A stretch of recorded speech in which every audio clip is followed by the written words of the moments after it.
vrai ça. Vous arrivez à l'aéroport, vous avez payé votre billet, vous avez même votre... vous l'avez en main, n'est-ce pas? Vous arrivez à l'embarquement et là, mine un peu gênée de la jeune fille, elle vous fait non, non, non, je comprends, vous avez un billet, oui mais quoi? Sur Booking. In French, sur Booking.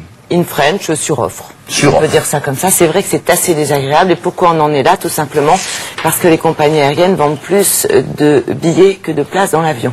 Alors, le principe de base, c'est complètement...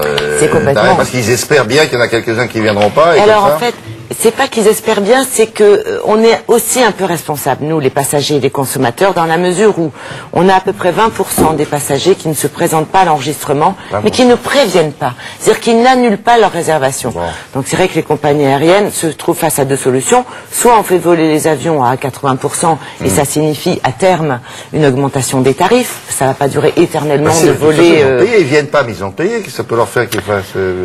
Et c'est quand même, pour un avion, bien mieux de rouler plein.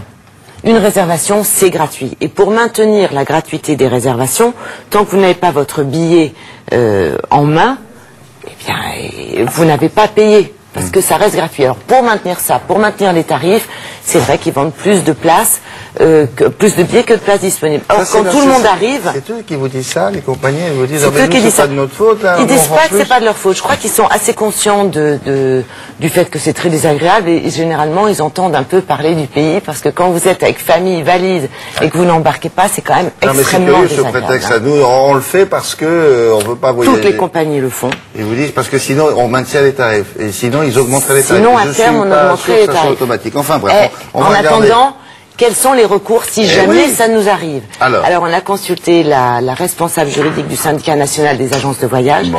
Écoutez bien, tous les tuyaux sont dans le reportage.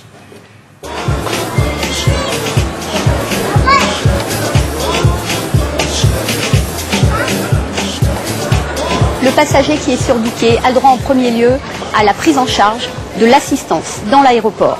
On l'assiste, on l'héberge s'il y a lieu, on lui donne à manger, on le rafraîchit autant de temps qu'il faut et il a le droit à une communication, 2 coups de fil ou 2 fax.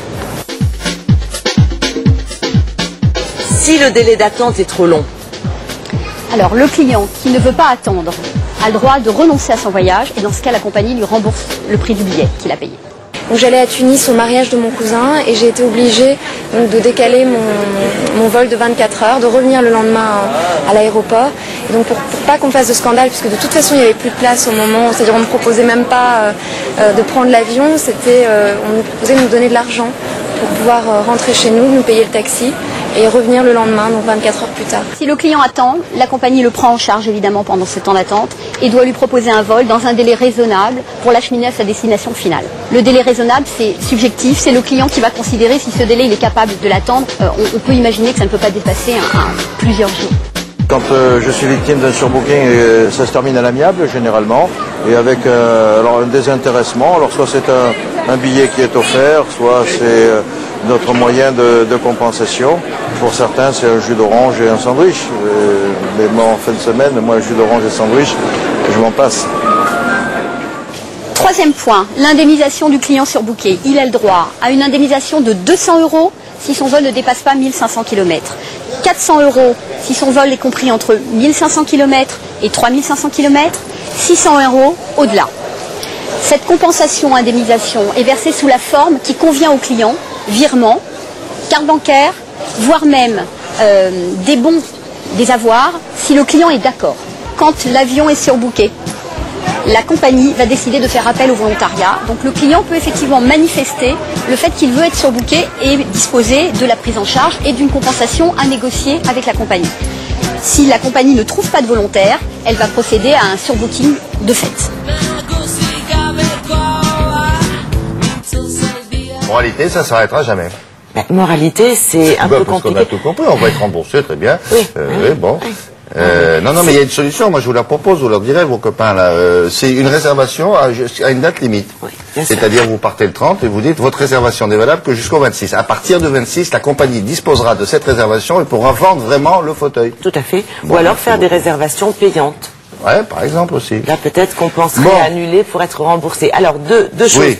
La première, consultez les agences de voyage. Pourquoi? Parce que 80% des billets sont vendus par le biais des agences. Si vous n'obtenez pas gain de cause avec la compagnie, passez par l'agence, faites-vous défendre, voire par le syndicat national des agences de voyage. Et en fait, la meilleure solution pour éviter le surbooking, la suroffre, c'est d'arriver vraiment à l'heure de la convocation, même si parfois c'est très en avance. Maintenant, vous avez des gens qui sont là 2h30, 3h, 4h avant. donc c'est terrible, c'est pas la seule solution. C'est le camping. Si vous voulez en savoir plus que ce que vient de vous dire Isabelle, si c'est possible, car elle a été extrêmement complète, vous avez un site de voyage qui a été créé par justement les internautes. Laura? C'est créé par ceux qui voyagent pour ceux qui voyagent. Ce n'est absolument pas un site commercial, ça s'appelle monvoyageur.com et tout le monde met ses conseils et astuces et ses expériences en ligne.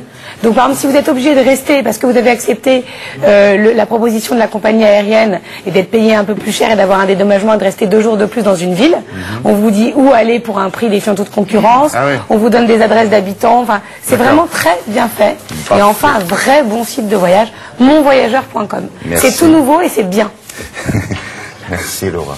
À tout à l'heure. Au revoir, la météo de Patrice.